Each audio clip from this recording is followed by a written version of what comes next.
Assalamualaikum warahmatullahi wabarakatuh. Bismillahirrahmanirrahim. Alhamdulillahi rabbil alamin. Wassalatu wassalamu ala asyrafil anbiya'i wal mursalin wa ala alihi wa sahbihi wa man tabi'ahum bi ihsanin ila yaumiddin. Amma ba'd. Alhamdulillah, syukur kehadrat Allah Subhanahu wa taala. Takdir Allah yang sejak azali, Allah Ta'ala zahirkan, Allah Ta'ala jadikan kita dapat sama-sama sambung belajar ataupun ulang kaji ilmu tauhid khasnya dan ilmu agama yang lain. Amin. Seperti biasa kita mulakan dengan selawat Ibrahimiyah. Kita baca sama-sama. Allahumma salli ala Muhammad wa ala ali Muhammad kama sallaita ala Ibrahim وعلى آل إبراهيم وبارك على محمد وعلى آل محمد كما باركت على إبراهيم وعلى آل إبراهيم في العالمين إنك حميد مجيد. Alhamdulillah Ta'ala yang berusaha Tuan Pengerusi Surau Al-Hafiz Taman Desa Jaya, yang dihormati Tuan Timbalan Pengerusi Surau Warisan AJK Surau, yang dikasihi Tuan-Tuan Imam, Tuan-Tuan Bilal, Muslimin Muslimat yang dirahmati Allah Subhanahu wa taala. Mari kita sambung pembacaan kitab Paku Iman dan Simpulan Iman karangan Tuan Guru Haji Cik bin Ahmad Al-Qadahi, ulama Kedah. Muka surat 29.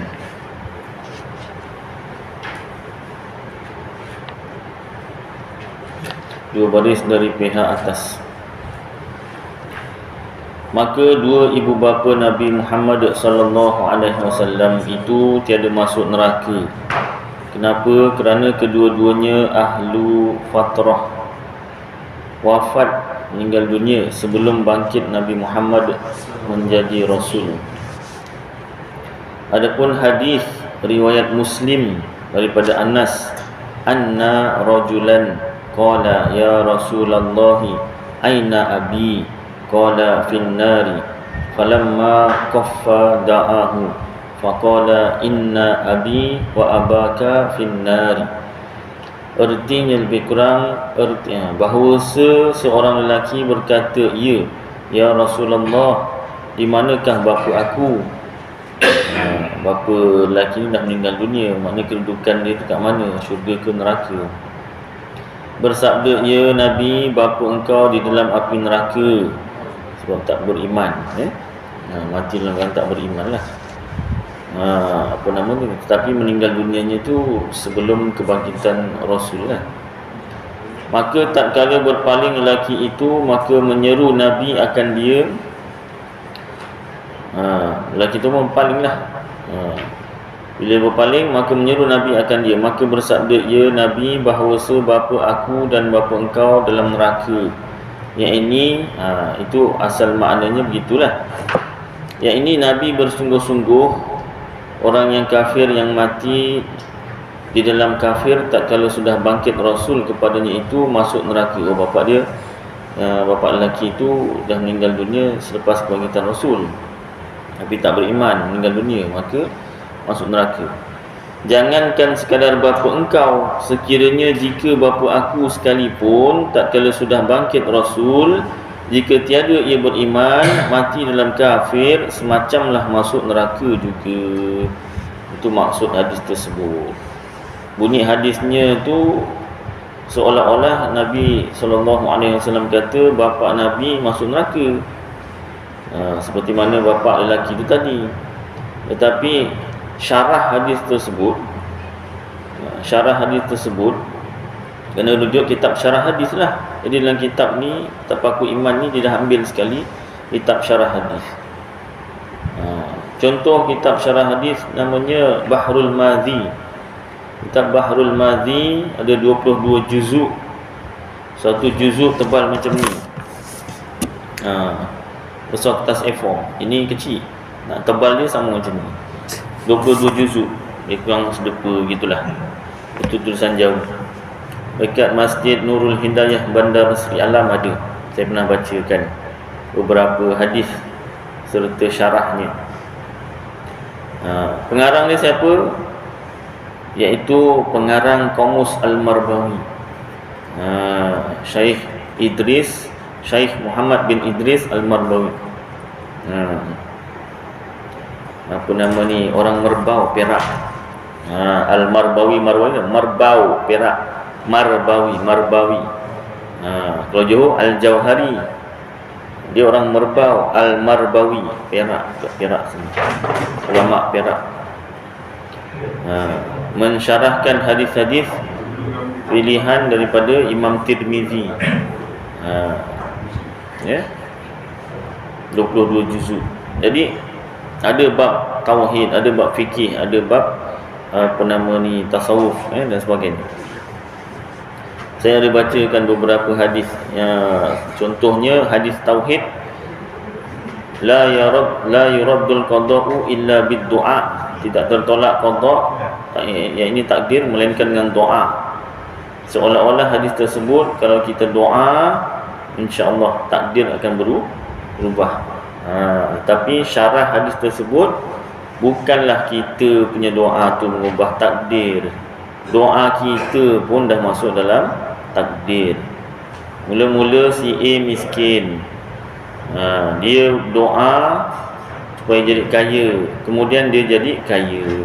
Bukanlah maknanya dengan sebab doa dia tu mengubah takdirnya. Allah Ta'ala takdirkan dia miskin sampai mati, rupanya belum meninggal dunia dia doa dulu banyak-banyak, kemudian jadi Allah Ta'ala terpaksa tukar takdirnya menjadi kaya. Tak, bukan begitu. Dia miskin, kemudian dia doa, itu semua dah masuk dalam takdir. Kemudian dia kaya, itu dah masuk dalam takdir. Ada juga miskin, doa tak makbul, miskin sampai mati, pun ada juga, masuk dalam takdir juga. Hadis yang lain saya pernah bacakan, Rasulullah SAW pernah minum berdiri dan pernah kencing berdiri sekali seumur hidup.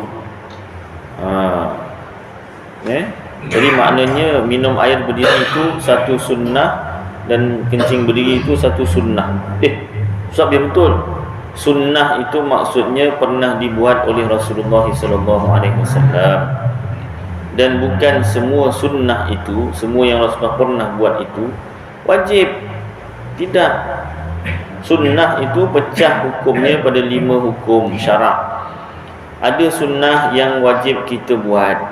Contoh sembahyang fardu lah, sunnah Rasulullah buat, kita wajib buat. Ada sunnah yang sunat kita buat. Contoh Rasulullah minum duduk. Rasulullah minum duduk, buang air kecil cangkung. Sunnah kita, sunnah yang sunat kita buat. Ada sunnah yang harus, boleh kita buat. Contohnya kencing berdiri tadi salah satunya. Ada ulama berpendapat harus, boleh, dibolehkan. Ada sunnah Rasulullah buat tetapi makruh. Contohnya kencing berdiri dan minum berdiri. Minum berdiri makruh, ulama hukumkan. Kencing berdiri pun ada yang ulama kata makruh. Jadi kencing berdiri itu ada 2 hukum. Ada sunnah Rasulullah buat tapi haram kita buat. Contoh kahwin lebih daripada 4 orang perempuan dalam satu masa. Sunnah tu Rasulullah buat tu, kita haram buat. Itu special, istimewa untuk Rasulullah SAW. Begitu baru Ustaz? 4 je lah. 4 lah. Saya cari lagi 3. Kalau cukup syarat lah. Kalau ada syarat-syaratnya. Kahwin ni asal hukumnya sunat. Ada ketika jadi wajib, ada ketika harus sahaja, ada ketika makruh, ada ketika haram. Kahwin haram Ustaz? Ada ketika je. Tengok pada situasi. Kena ulang kaji lah, buat fikir, buat munakahat. Baik, sambung. Jadi hadis wajib kita rujuk syarah hadis supaya apabila jumpa hadis-hadis yang mutasyabihat, salah satunya macam hadis Rasulullah sallallahu alaihi wasallam kata bapanya di dalam neraka ni, wajib kita rujuk syarah hadis. Rupanya maksud sebenarnya tu, kalaulah bapa aku hidup selepas kebangkitan aku menjadi rasul dan bapa aku tidak beriman, masuk neraka juga macam bapa engkau. Gitu. Maknanya bukan kerana aku ni tak suka engkau, tapi dengan sebab tak berimannya tu. Baik. Waqad su'ila al-Qadi Abu Bakr ibni al-Arabi an rajulin qala anna aban nabiyya sallallahu alaihi wasallam fin nar fa ajaba bi annahu mal'unun li anna Allah ta'ala qala a'udzu billahi minasy syaithanir rajim bismillahirrahmanirrahim innal ladzina yu'dzuna Allah wa rasulahu la'anahumullahu fid dunya wal akhirah wa a'adda lahum 'adzaban muhina. Shadaqallahul 'azim. Suratul Ahzab ayat 57. Wala adza a'zamu min an yuqalu an abahu anna abaha inna abaha finnari. Artinya lebih kurang dan sesungguhnya ditanya akan Qadi Abu Bakr. Bahasa Arab Abu Bakr, Bakrun atau Bakrin. Orang Melayu nak susah nak sebut Bakr. Jadi sebut Bakar, dah makna lain. Abu Bakar Ali dah lain pula maksudnya, kan? Ali tu dibakar oleh Abu pula, kan? Asal bahasa Arabnya Bakr. Abu Bakr As-Siddiq, kan? Kita susah nyebut Abu Bakar. Habis salah ke Ustaz? Tak apalah, tak salah. Cumanya asal bunyi kataannya tu begitu, ya. Kalau kita jadi imam khutbah dan sebagainya, sebutlah dengan betul nama-nama Rasulullah sallallahu alaihi wasallam dan keluarganya dan sahabat-sahabatnya tu, kan. Contoh Sayyidatuna Aisyah, isteri Rasulullah namanya Aisyah. Orang Melayu sebut Aisyah. Lagu pun Aisyah, kan. Asal bahasa Arab ain alif di atas a, hamzah di bawah i. Mana datang ainnya? Aisyah, ya. Tapi ejaan Melayu AI, jadi I lah. Aisyah pun AI, Aisyah pun AI, dah semua dibedal Aisyah, ya. Jadi sekurang-kurangnya kita yang dah tahu kita sebarkan. Berdosa Ustaz? Rasa macam tak berdosa, tapi sebutannya salah lah, ya. Baik. Dan sesungguhnya ditanya akan Qadi Abu Bakr bin Al-Arabi. Ini bukan Sayyidina Abu Bakr lah, ini Qadi. Daripada lelaki yang berkata ia bahawasa bapa Nabi Muhammad sallallahu alaihi wasallam itu di dalam neraka. Hadis itulah. Maka menjawab ia dengan bahawasanya orang yang berkata bapa Nabi masuk neraka itu ialah orang yang Allah Ta'ala laknat akan dia. Mal'un. Mal'un tu asal bahasa Arab tu mal'un, orang lain sebut mal'un. Dibariskan lamnya tu asal bahasa Arab mal'unun. Mim lam mati di atas mal, ain waw mati depan u, nun baris dua depan nun. Mal'unun, dilaknat. Orang kata susah, mal'un, yang dilaknat. Baik, orang yang Allah Ta'ala laknat akan dia, kerana bahawasa Allah Ta'ala berfirman bahawasa orang yang menyakiti akan Allah dan akan Rasulnya itu melaknat akan mereka itu oleh Allah Ta'ala di dalam dunia dan di dalam akhirat, dan mensedia oleh Allah bagi mereka itu akan siksa yang sangat hina. Jadi hadis tersebut bunyinya Rasulullah, bapa Rasulullah masuk neraka, tapi huraian sebenarnya apa, syarah sebenar tu seolah-olah jika bapa Nabi pun tak beriman dengan Nabi, nescaya boleh masuk neraka juga. Tapi yang berlaku tak, berapa Nabi meninggal dunia sebelum Nabi menjadi Rasul. Bukan menjadi Rasul lagi, sebelum lahir dalam kandungan tak silap. Umur berapa tahun kemudian baru ibunya pula meninggal dunia kan. Yatim piatu. Kalau lahir menjadi Nabi sekalipun, Nabi dah besar sekalipun, dia dah jadi Nabi, tapi belum dilantik menjadi Rasul. Nabi dengan Rasul kan lain maksudnya. Nabi Muhammad SAW dilantik menjadi Rasul umur 40 tahun. Contohlah kata ibu bapa Nabi Muhammad meninggal dunia masa Nabi Muhammad umur 39. Masuk neraka tak? Tak juga. Kenapa? Belum dilantik menjadi Rasul, belum disebarkan tu. Kenabian tu, risalah kenabian tu belum disebarkan. Setelah disebarkan, barulah yang tak beriman tu masuk neraka. Gitu Dan tiada ada menyakiti akan Nabi yang terlebih besar daripada bahawa dikatakan bapa Nabi itu masuk neraka. Alif ha intaha, tamat perkataan. Syarah Kifayatul Awam. Ada nama satu kitab Arab namanya Kifayatul Awam. Itu surat 13. InsyaAllah kalau rezeki nanti kita masuk kitab tersebut. Ustaz mana kitab Arab? Taklah, saya beli yang terjemah lah. Saya tak pandai yang Arab. Ustaz tak belajar Arab ke? Dah cuba belajar juga. Separuh jalan berhenti, separuh jalan berhenti. Masa kecil tak ada peluang belajar, dah besar ada peluang belajar pula, kepalanya tak masuk-masuk pula. Kan? Mudah-mudahan tapi masih lagi meneruskanlah kerja sendiri kan, sikit-sikit. Baik.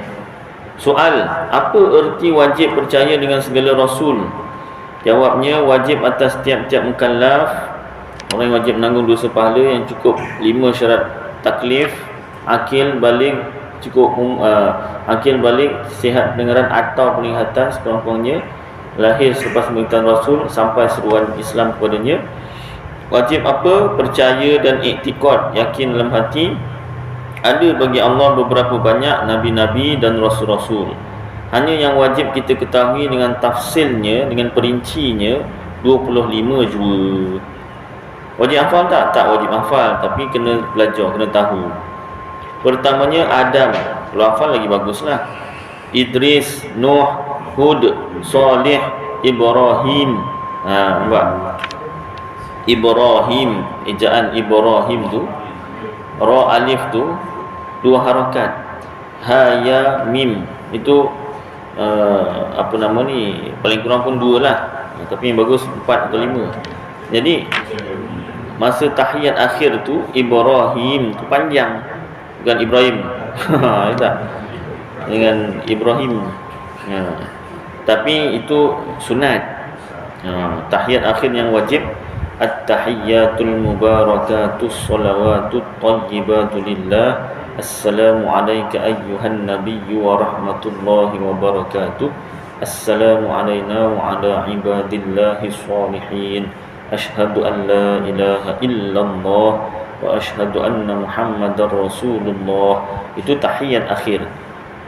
Rukun. Salat. Ya. Ya. Dalam solat lah. Ya. Terlebih huruf. Dalam solat terlebih huruf. Asyhadu an la ilaha illallah. Perubahan ada. Ya. Perubahan. Berubah. Asalnya alif shin mati di atas ash, ha di atas ha dan lepas tu ashhadu. Tapi kalau macam imam sebut tadi asyhadu, mungkin ada sabdu dekat situ. Jadi asyhadu kan? Kalau asyhadu lagilah. Syahdu betul. Itu tahiyat akhir, bacaan wajib, bacaan rukun.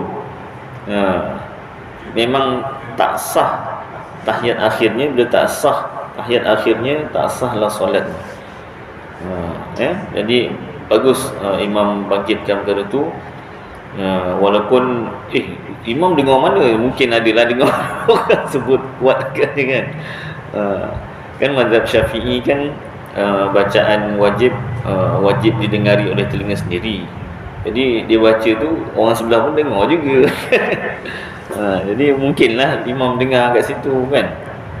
Kalau macam saya sekolah kan, budak solat pun boleh dengar juga. Sepatutnya memang kena dengar tu kan, perhatikan mana yang salah kan. Ada ujian kafar apa semua tu kan, semak bacaan dia, pembuatan tu kan. Jadi kalau ada yang menyebut asyhadu, sepatutnya asyhadu disebutnya asyhadu, ataupun macam memang sebut asyhadu, memang salah. Dan makna sama ada berubah ataupun tak ada makna. Jangan suruh saya carilah apa makna ni Ustaz. Siapa suruh tu, kau cari sendiri. Kalau asyhadu maknanya saya bersaksi atau saya mengaku. Bersaksi tu bukan melihat saja. Melihat ada perkara boleh juga dimaknakan melihat, tapi pada kalimah syahadah tu mengaku, dalam hati tu mengaku, menerima, bukan melihat. Saksi ni ada macam-macam makna kan, tapi pada kalimah syahadah tu mengaku. Saya bersaksi, saya mengaku. Sebab ada yang mempertikaikan, ada ajaran lain lah, bukan Ahlussunnah Jamaah mempertikaikan. Saya bersaksi bahawasanya tiada Tuhan melainkan Allah. Bila masa awak nampak Allah Ta'ala, nampak pula. Saya bersaksi, menjadi saksi, nampak, tengoklah. Bukan nampak dekat situ, bukan tengok, mengaku dalam hati. Kan. Jadi bagus. Terima kasih Imam atas soalan tu lah. Mudah-mudahan terjawab lah. Jadi kena perhatikan. Itu satu. Rukun qauli dalam sembahyang ni ada 5. Yang pertama takbiratul ihram, Allahu Akbar. Itu sebutannya betul lah, taklah perfect sangat, tapi itulah yang terbaik saya boleh sebut. Allahu Akbar, alif lam lam, sabdu di atas al. Alif tu nipis, a masuk al, a. Lam di atas la. Lam tu kena baca tebal. Setebal mana? Sepenuh-penuh mulut. Dia punya tebal disebut dalam kitab sepenuh mulut. Jadi yang tebal lam, alif jangan tebal. Allah, dah salah. Alif nipis, Allah. Tapi jangan pula nipisnya alif tu sampai lam pun nipis. Allah, salah juga. Orang Melayu, orang Malaysia lah khasnya, insya-Allah, alhamdulillah lah, setakat ni mampu menyebut lam tu dengan tebal, Allah. Tetapi ada segelintir orang Malaysia yang pergi ke India, Pakistan, Bangladesh atas tujuan tertentu, dan mereka mendengar saudara-saudara Islam di India, Pakistan, Bangladesh tak dapat menyebut Allah dengan tebal. Allah, Masya Allah, Insya Allah. Jadi yang rakyat Malaysia yang pergi ke India, Pakistan, Bangladesh ni, dia nak tunjuk pada kawan-kawan atau saudara mara yang dia dah pergi India, Pakistan, Bangladesh, dia pun ikut menyebut Allah tu nipis, Allah, Masya Allah, Insya Allah. Tanpa belajar hukum menyebut, orang yang boleh menyebut Allah dengan tebal lamnya, tetapi sengaja menyebut lamnya dengan nipis, berdosa besar, haram. Jadi itu kalau tak ada niat nak merendah-rendahkan, nak menghina nama Allah. Kalau ada niat, boleh jatuh murtad, kafir, naudzubillah. Kalau dibuat main pun boleh jadi jatuh kafir. Habis Ustaz, saya sebut nak buat contoh. Kalau tak, nanti tak tahu contoh macam mana. Tak disebut contoh macam mana, kan. Macam sepatu, dia tak boleh sebut apa kan, sebut berzanji, dia tak boleh sebut Johan ke Jozan tu kan. Saya tak boleh sebut berzanji. Tu boleh sebut, ini contoh. Dia tak boleh sebut berzanji. Awak tak boleh sebut apa? Saya tak boleh sebut tu berzanji. Habis sebutnya berjanji. Habis tu awak sebut tu, itu contoh. Contoh tak apalah kan. Ni maksud saya ni, saya sebut yang salah tu untuk contoh supaya tak buat lah. Kalau tak dicontohkan, tak tahu yang mana yang salah. Itu takbiratul ihram. Allahu akbar. Jangan sampai tak bunyi. Pengalaman hidup saya pernah saya dengar Allah akbar, nya tak ada. Ada pula nya terpanjang, Allahu akbar. Pernah juga. Boleh tak? Tak boleh. Memang pendek, jangan dipanjangkan. Kemudian pada akbar tu, ini lagi banyak masalah. Akbar ini maksudnya maha besar. Tetapi kalau disebut akbar, A dipanjangkan. Dia satu-satu A dipanjangkan, akbar. Ditambah alif, maknanya ditambah alif dekat situ, dipanjangkan dah jadi istifham, soalan. Adakah maha besar? Dah bukan Allah maha besar. Allah, adakah maha besar? Apa pula adakah maha besar? Kadang-kadang, bukan kadang-kadang, kalau tuan-tuan perasan, ada pada azan. Azan yang mana Ustaz? Ni saya malas nak contohkan. Dengarlah sendiri, adalah nanti dengar. Perhatikan betul. Cari azan. Bukan. Ni. Carilah sendiri ya. Ada bunyi azan pada betul, alifnya dipanjangkan. Akbar cik sendiri. Saya tak nak lakukan. Ada benda yang saya boleh contohkan, ada yang saya tak nak contohkan. Ya saya? Apa dia? Bukan takut dosa. Sebab cakap macam mana sebab azan tu popular. Takut orang petikai. Tapi dah salah, tetap salah. Popular macam mana pun. Saya nak cerita salah. Bukan nak cari salah. Benda tu dah hukumnya macam tu. Tak kira lah orang Melayu ke, orang Arab ke.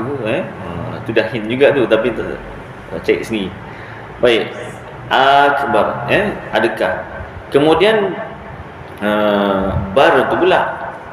Akbar maksudnya maha besar. Tapi kalau masih lagi alif, minta maaf. Satu lagi, dia akbar tapi disebut akbar. Ini lahjah Arab Ustaz. Dalam tajwid dia tak ada apa nama ni, alif kaf mati di atas aik.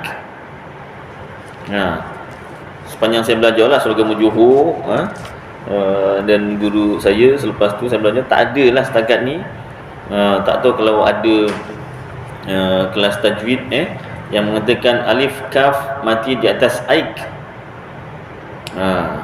Yang saya belajar alif kaf mati di atas ak. Tapi ada yang sebut aik. Tak tahu daripada mana, kitab mana ke, guru mana ke. Aik ni dah dekat dengan ik. Dah dekat lah. Tak sama tapi dah dekat.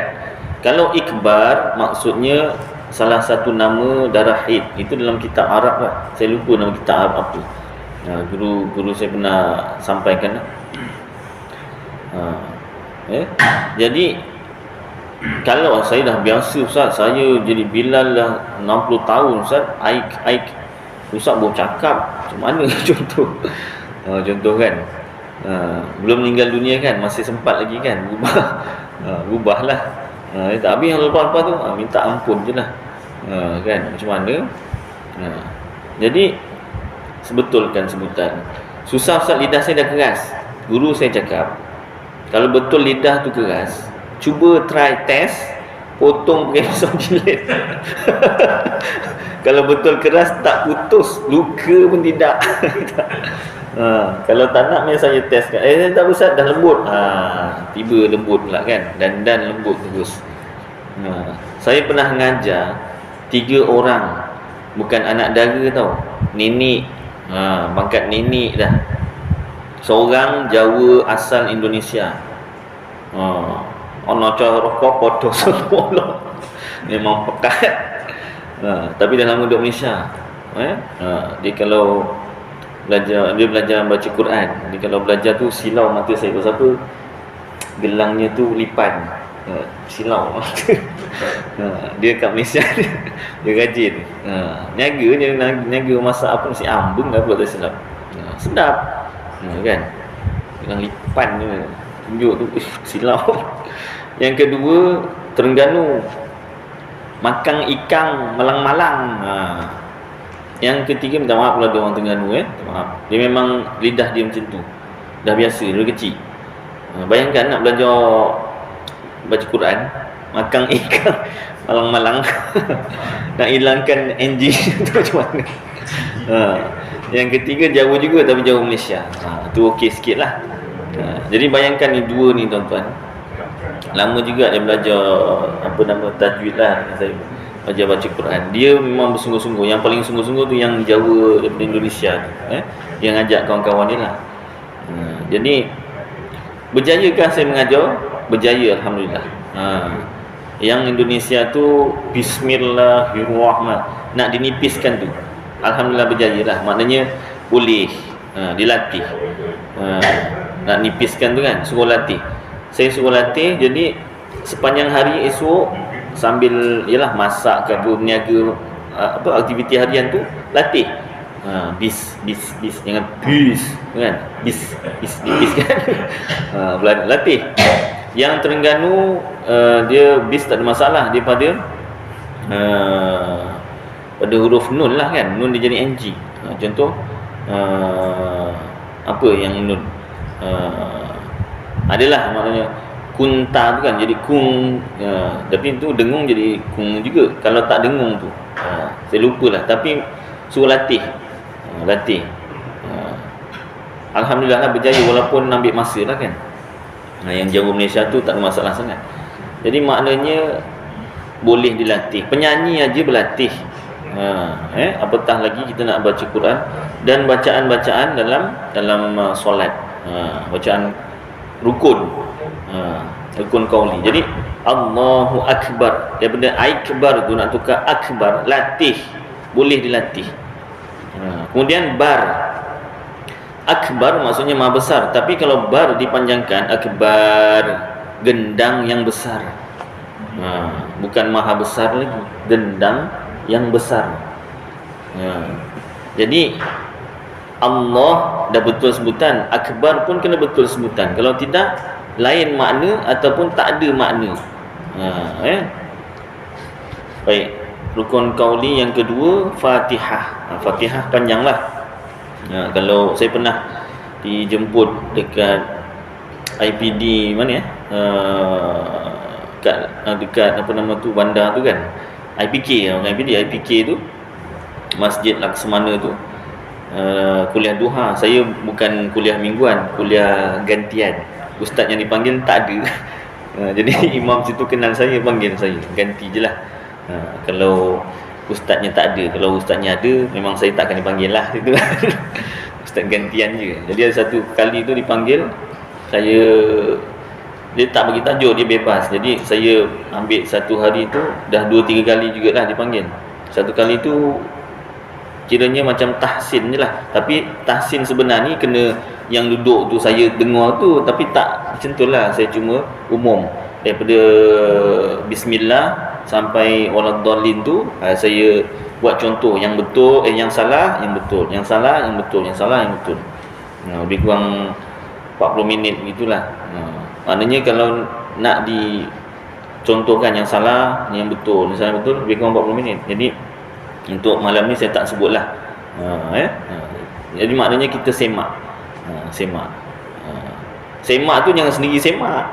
Kena orang lain yang semak. Sendiri semak betul semua.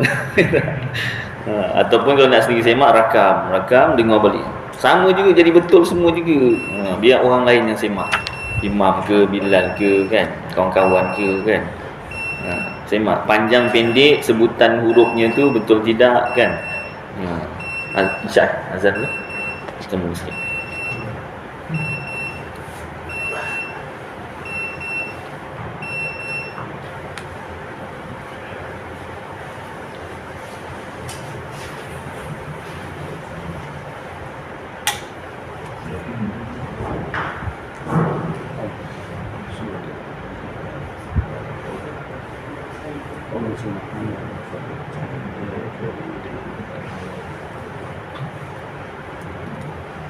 Allahu Akbar, Allahu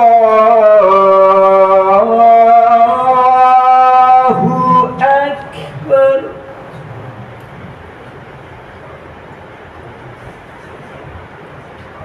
Allahu Akbar, Allahu Akbar. Ashhadu an la ilaha illallah.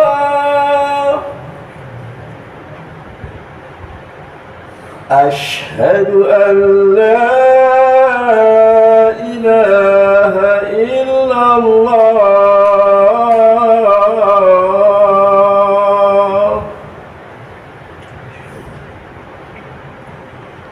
Ashhadu anna Muhammadar Rasulullah. Ashhadu anna Muhammadar Rasulullah.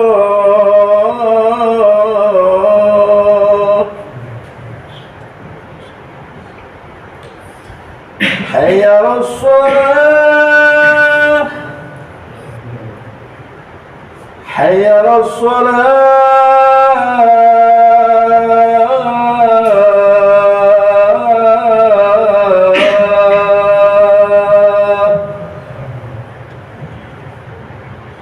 hayya 'alal falah, hayya 'alal falah.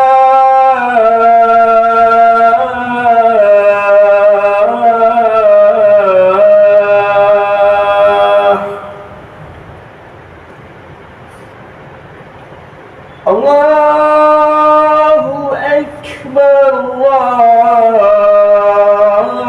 Allahu Akbar. La ilaha illallah.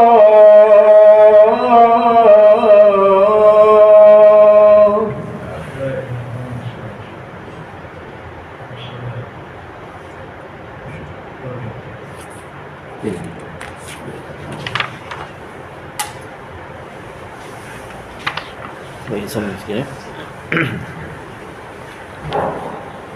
Baik, jadi kita semak bacaan sembahyang. Sembahyang fardu kan. Rukun qauli itu wajib. Fatihah. Kemudian yang ketiga, rukun qauli yang ketiga tahiyat akhir.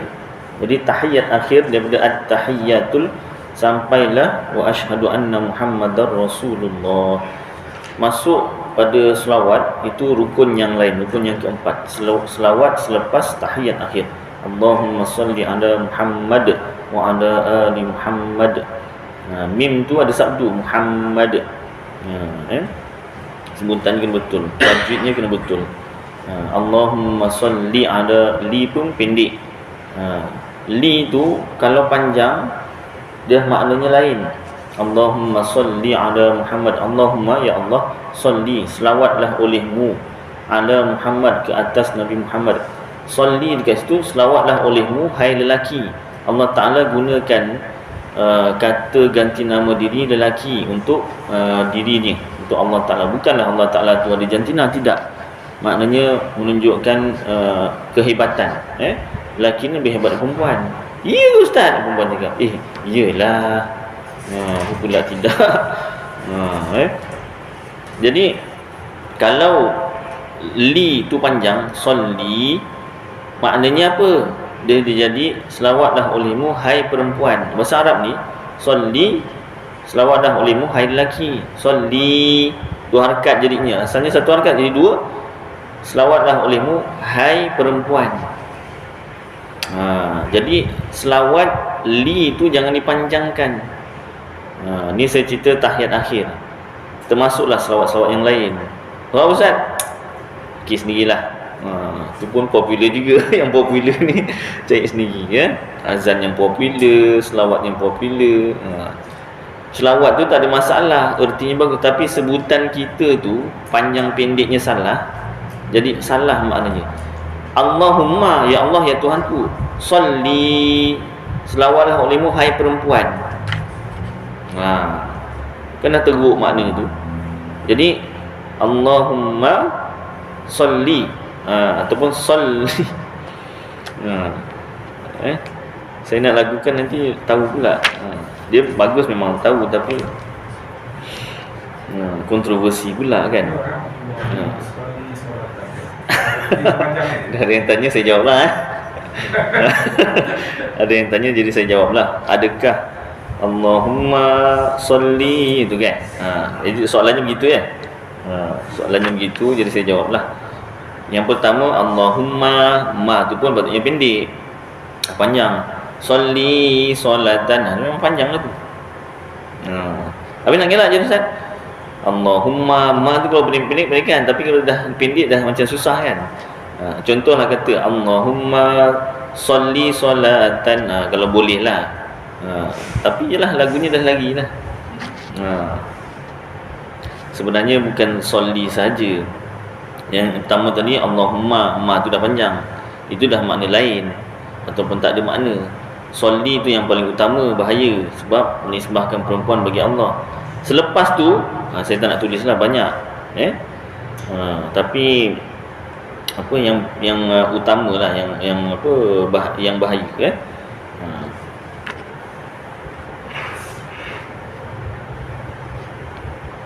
Baik, sambung Kemudian yang kelima, beri salam yang pertama, Assalamualaikum warahmatullahi.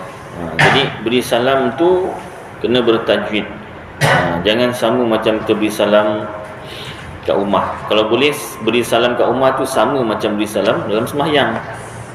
Assalamualaikum warahmatullahi. Biasanya orang sembahyang beri salamnya betul lah. Mudah-mudahan cuma jangan kum lah, Assalamualaikum warahmatullahi, sebab kaf mim mati di depan kum, bukan kum. Kalau kaf mim qaf mim kum, makna dah lain. Asal kum tu berdiri lah, kum tu kamu, jadi berubah makna. Dan kalau dalam sembahyang tak sah beri salam, tak sah lah sembahyang. Salam yang pertama tu Assalamualaikum warahmatullahi. Jadi kena sebut dengan betul. Kalau boleh beri salam di luar sembahyang pun ikut macam tu, Assalamualaikum warahmatullahi. Ataupun beri salam pendek je lah, Assalamualaikum. Kan isteri tu kat rumah tu, siapa pula beri salam malam-malam ni? Abang lah, abang lain pula beri salam ni. Buang tebiat ke? Buang tebiat pula nak bilang jadi. Buang tebiat ni dah tak lama kan, nak meninggal dunia. Bukan buang tebiat, buang tabiat yang tak baik. Ambil tabiat yang baik. Boleh juga macam tu Baik, jadi kalau sambungan dia wa ala ali Muhammad itu dah sunat. Sampailah fil alamin innaka hamidum majid, itu sunat. Tapi baguslah kita baca. Cuma kalau dapat pahala sunat tu, bacalah dengan tajwid Ibrahim. Tapi itulah, kalau saya jadi imam, bukan di sinilah, tempat lain. Kadang-kadang bila baca Ibrahim memang ambil masa sikit lah, panjang sikit. Jadi makmum kat belakang ni nak cakap takut batal sembahyang. Kenapa lama sangat tahiyat akhirnya imam, dia kata kan. Rupanya dia tak tahu berdehem-dehem dalam sembahyang pun membatalkan sembahyang. Dia ingat bercakap je membatalkan sembahyang. Berdehem itu pun rupa-rupanya membatalkan sembahyang, kecuali 5 rukun qauli ni tadi dalam sembahyang tak dapat dibaca melainkan dengan berdehem. Baru dapat dibaca, maka tak batal sembahyang. Selain 5 rukun qauli, kalau berdehem batal sembahyangnya. Dalam kitab apa nama ni, Sabilul Muhtadin Tengok tuan-tuan, kita kait-kait sikit ulang gaji dah sikit-sikit. Baik, sambung. Adam, Idris, Nuh, Hud, Salih, Ibrahim, Lut, Ismail, Ishaq, Yaqub, Yusuf, Ayyub, Shu'aib, Harun, Musa, Ilyasa. Ada nama nabi yang bahasa Arab, ada nama nabi yang bukan bahasa Arab. Zulkifl, Daud, Sulaiman, Ilyas, Yunus, Zakaria, Yahya, Isa dan Muhammad alaihimussalatu wassalam. Macam nak hafal? Ikut lagu je lah. Raihan buat lagu, Adam, Idris, tak apalah. Itu lagu budak-budak. Habis dewasa punya lagu nama Nabi tak ada. Tak apalah lagu budak-budak, tapi menghafal nama Nabi, mulia lagu tu. Walaupun lagu tu untuk budak-budak, untuk bapak budak pun boleh. Sebab apa? Nak menghafal nama Nabi. Ya. Habis kena menari tak Ustaz? Tak payahlah menari, dengar ikut lagu. Nak menari pun tak salah. Jangan lalai je lah kan. Dan wajib kita iktikad, percaya, yakin dalam hati Nabi Muhammad itu kesudahan Nabi-Nabi, penamat dan Rasul-Rasul. Maka tiada yang jadi Nabi dan Rasul kemudian daripadanya. Yang jadi Nabi dan Rasul selepas Nabi Muhammad SAW tak ada. Dan tiada wahyu selepas daripadanya. Maka jadi kafir orang yang ada jadi Nabi, mengakulah, atau Rasul kemudian daripadanya. Seperti puak-puak Taslim dan Qadiani lah. Dan jadi kafir juga satu puak Syiah yang berkata ada wahyu kepada imamnya. Di Malaysia ada tak Ustaz? Ada. 10 tahun lepas atau lebih, Abdul Qahar namanya, mengaku jadi Rasul. Menjadi Rasul, tapi merangkumi untuk kaum ataupun umat Nusantara saja. Pasal apa? Lebih-lebih dia tak sampai antarabangsa lah. Pasal dia kecilkan sikit skop tu untuk Rasul untuk Nusantara. Ada dalil tak? Ada dalil, dia kata. Bila wartawan tanya, pakcik macam mana pakcik? Pakcik je. Pakcik macam mana pakcik boleh mengaku jadi Rasul? Awak tak baca surah Yasin ke? Kena soal balik. Wartawan ni mana sempat baca Yasin. Tak baca. Yasin tu turun pada saya. Yasin tu saya lah, dia kata. Senang je dia punya dalil. Kenapa senang macam tu? Sebab orang percaya. Kenapa ramai pengikut? Pengikut bukan calang-calang. Bukan calang-calang. Profesor, doktor yang ada pangkat datuk, datin semua. Yang datin tu, masa itulah yang ada video ni kan. Kami dijamin syurga. Awak dijamin ke? Belagak pula. Jadi Rasul dijamin syurga pula tu. Sahabat yang dijamin syurga, lelaki semua. Ini datin-datin dijamin syurga. Kan? Kenapa ada yang ikut? Satu, pegangan ilmu lah, tak mantap. Yang kedua, ada ilmu tapi tak diamal. Kan? Yang ketiga, tafsir Al-Quran ikut pemahaman sendiri. Baca Al-Quran Yasin, tapi dia tak buat Quran lain Yasin. Dia tak buat ayat lain, tapi dia memahami sendiri ayat tu. Itu antara puncanya. Jadi kita nak memahami Al-Quran, wajib rujuk kitab tafsir, ya. Baik. Rasa panjang lagi ni tuan pembahasan dia. Saya rasa kita tangguhkan dulu sampai sini. Jadi orang yang mengaku jadi nabi dan rasul selepas Nabi Muhammad sallallahu alaihi wasallam jadi kafir murtad, naudzubillah min zalik, ya.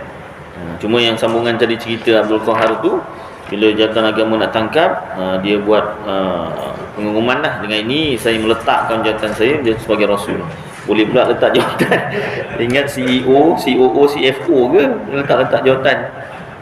Baru tahu takut pula kan. Jadi mudah-mudahan usaha kita untuk ulang kaji bab tauhid ni dapat mengelakkan diri kita, ahli keluarga kita, jiran-jiran, rakan-rakan daripada terpengaruh dengan macam-macam ajaran sesat sekarang tuan.